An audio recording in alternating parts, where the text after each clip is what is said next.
Assalamualaikum warahmatullahi wabarakatuh. Apa kabar anak-anak? Semoga kalian selalu sehat, selalu dalam lindungan Allah Subhanahu wa taala. Salam sejahtera untuk kita semuanya.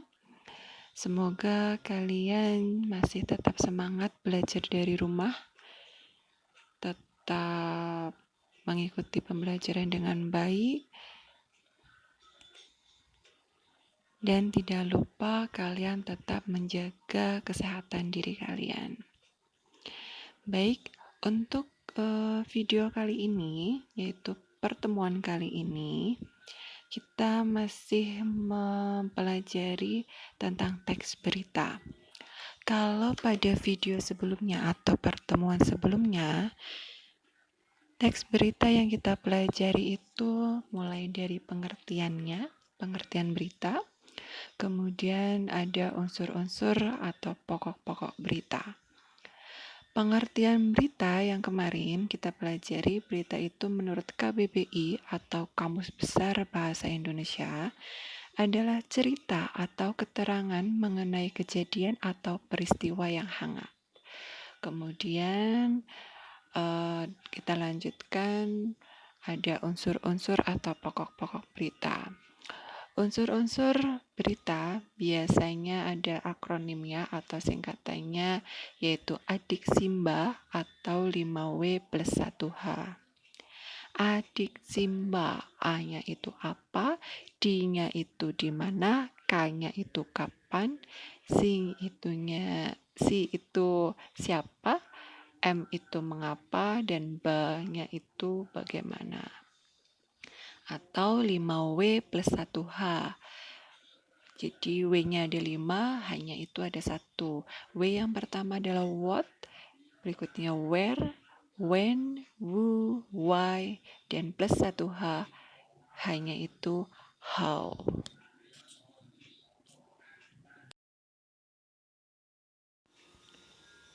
Video kali ini kita akan mempelajari kompetensi dasar 3.2, yaitu tentang menelaah struktur dan kebahasaan teks berita atau membanggakan dan memotivasi yang didengar dan dibaca berita. Indikatornya 3.2.1 menelaah struktur teks berita. Kemudian 3.2.2 menelaah kaidah kebahasaan teks berita. Tujuan pembelajaran kali ini diharapkan siswa kalau sudah mempelajari pembelajaran kali ini atau video kali ini, siswa dapat menelaah struktur teks berita yang tepat dan siswa dapat menelaah kaidah kebahasaan teks berita dengan benar. Struktur teks berita itu dibagi menjadi 3 bagian. Bagian yang pertama namanya orientasi berita atau bisa juga disebut kepala berita. Orientasi berita adalah bagian pembuka teks terkait hal yang akan diberitakan. Kemudian di bagian yang kedua yaitu peristiwa atau sering disebut juga tubuh berita. Peristiwa adalah tahap inti dari sebuah berita. Pada bagian ini, sebuah berita dinarasikan sedemikian rupa untuk menyajikan beberapa fakta yang kemudian dimunculkan. Kemudian bagian yang ketiga adalah sumber berita, biasa disebut ekor berita. Sumber berita ini perlu dicantumkan, tapi letaknya bisa fleksibel. Artinya sumber berita tidak harus berada di akhir berita, melainkan dapat berada di dalam berita tersebut. Biasanya untuk struktur berita, untuk bagian orientasi berita itu di paragraf yang pertama. Kemudian paragraf berikutnya biasanya itu adalah peristiwa atau tubuh berita. Sedangkan untuk yang sumber berita atau ekor berita biasanya berada di akhir. Untuk lebih jelas, kita langsung coba ke contoh soal, kemudian penerapannya. Contoh soalnya, bacalah contoh berita di bawah ini, kemudian carilah bagian struktur beritanya. Contoh berita. Akibat lilin, sebuah rumah hangus terbakar dilalap si jago merah.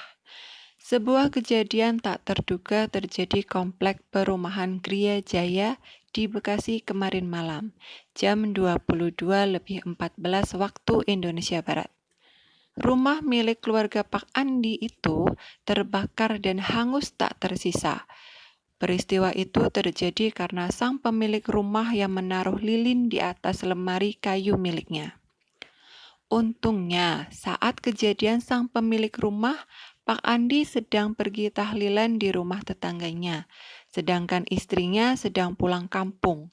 Dalam musibah itu, Pak Andi mengalami kerugian kurang lebih sekitar 800 juta, termasuk beberapa dokumen penting seperti akta kelahiran, ijazah, dan surat-surat tanah miliknya.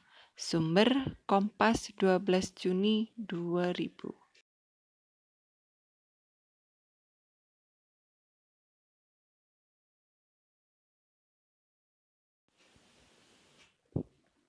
Setelah kita membaca beritanya, kita coba mencari bagian-bagian struktur berita. Biasanya, yang namanya struktur teks itu tidak bisa terbolak-balik. Jadi, urutan struktur itu memang harus urut dari awal sampai yang akhir. Untuk yang teks berita, strukturnya ada orientasi berita atau kepala berita, kemudian peristiwa atau tubuh berita, dan yang terakhir sumber berita atau ekor berita.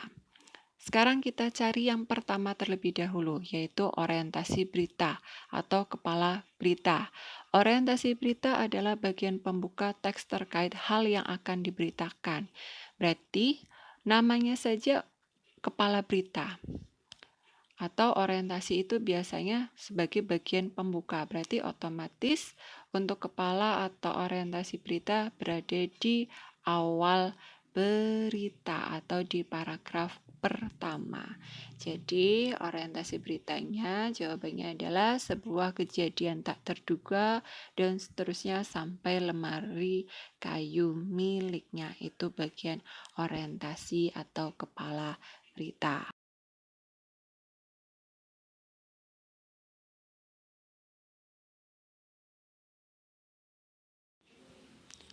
Kita lanjutkan ke bagian yang kedua dari struktur teks berita. Bagian yang kedua adalah peristiwa atau tubuh berita. Peristiwa adalah tahap inti dari sebuah berita. Pada bagian ini, sebuah berita dinarasikan sedemikian rupa untuk menyajikan beberapa fakta yang kemudian dimunculkan. Jadi, di sini untuk bagian peristiwa atau tubuh berita itu berisikan narasi atau jalan ceritanya kenapa peristiwa itu terjadi. Kita cari dalam berita tersebut, kita cari bagian mana atau paragraf mana, kalimat mana yang menjelaskan runtutan berita atau runtutan peristiwa yang diberitakan itu. Untuk berita yang sudah kita baca tadi sebagai contoh soal, pada bagian peristiwa itu pada paragraf yang kedua, pada bagian untungnya saat kejadian sang pemilik rumah dan seterusnya sampai dan surat-surat tanah miliknya. Itu bagian peristiwa atau tubuh berita.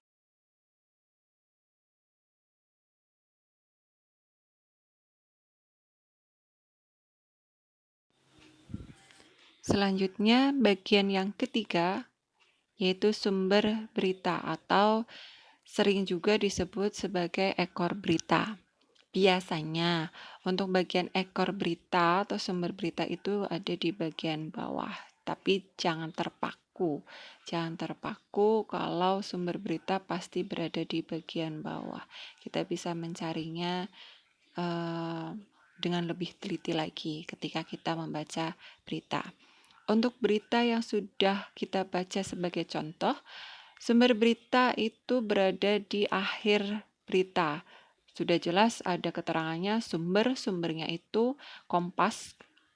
Kompas itu adalah koran, masa media cetak, Kompas 12 Juni 2000, berarti ini dari media cetak Kompas, kemudian edisinya 12 Juni 2000.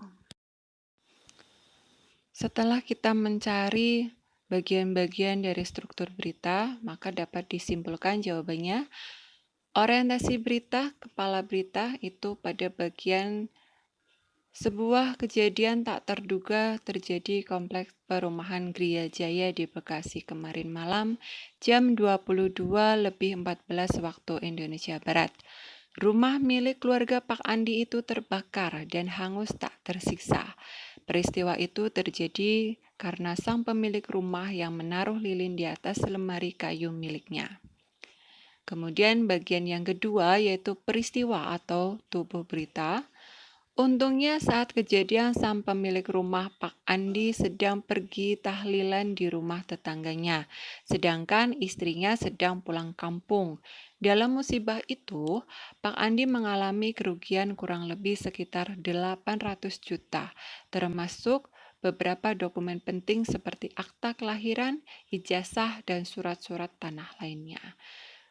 Terakhir, pada bagian sumber berita atau ekor berita, terdapat di bagian kalimat sumber Kompas 12 Juni 2000. Setelah kita mempelajari tentang bagian-bagian struktur teks berita, kemudian sudah ada latihan soalnya, sekarang langsung ke tugas. Perhatikan dua berita di bawah ini, kemudian carilah struktur beritanya. Nanti untuk materi silakan kalian tulis di buku tulis. Untuk tugas nanti langsung dijawab di kertas. Kerjakan di kertas, langsung jawabannya lalu dikumpulkan. Berita 1. Sungai Ciliwung meluap. 2 desa terendam banjir setinggi 3 meter. Terjadi banjir bandang di sekitar Sungai Ciliwung. Banjir tersebut diduga karena hujan yang turun sangat deras dari jam 19 waktu Indonesia Barat hingga pagi jam 9 waktu Indonesia Barat. 2 desa terendam dan banyak keluarga yang mengungsi di kampung sebelah. Sekitar 137 kepala keluarga kehilangan tempat tinggalnya karena banjir. Pemerintah segera memberikan bantuan berupa tempat pengungsian, air bersih, makanan, minuman, obat-obatan, dan pakaian. Sebelumnya juga pernah terjadi banjir di desa ini sekitar 2 tahun yang lalu. Tetapi banjir tahun ini lebih besar dibandingkan dengan tahun kemarin. Salah satu penyebabnya juga diduga karena kebiasaan masyarakat sekitar yang membuang sampah sembarangan di Sungai Ciliwung sehingga terjadi banjir ketika musim hujan datang. Sumber Kompas 21 Januari 2018. Selanjutnya berita 2. Remblong, sebuah mobil mewah menabrak pembatas jalan. Telah terjadi sebuah kecelakaan hebat kemarin malam di Jalan Tol Cipali pada tanggal 4 Maret 2015. Sebuah mobil mewah ini dikemudikan oleh seorang anak muda yang bernama Agus. Ia mengemudikan mobil dengan kecepatan di atas 120 km per jam.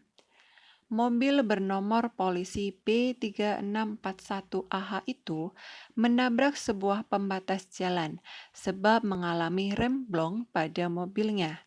Mobil Ferrari berwarna merah itu untungnya tidak membuat kecelakaan hebat karena pada saat itu tol Cipali terlihat macet dari arah sebaliknya. Untungnya dalam kejadian ini tidak ada korban jiwa, hanya saja sang pengemudi mengalami luka berat dan kini masih dirawat di rumah sakit terdekat. Sumber Kompas 5 Maret 2015. Terima kasih untuk anak-anak yang sudah mengikuti video pembelajaran ini. Silahkan kalian pelajari dan pahami materinya, kemudian latihan soalnya, dan kerjakan tugasnya. Jika ada pertanyaan, silahkan kalian hubungi guru kalian. Terima kasih. Wassalamualaikum warahmatullahi wabarakatuh.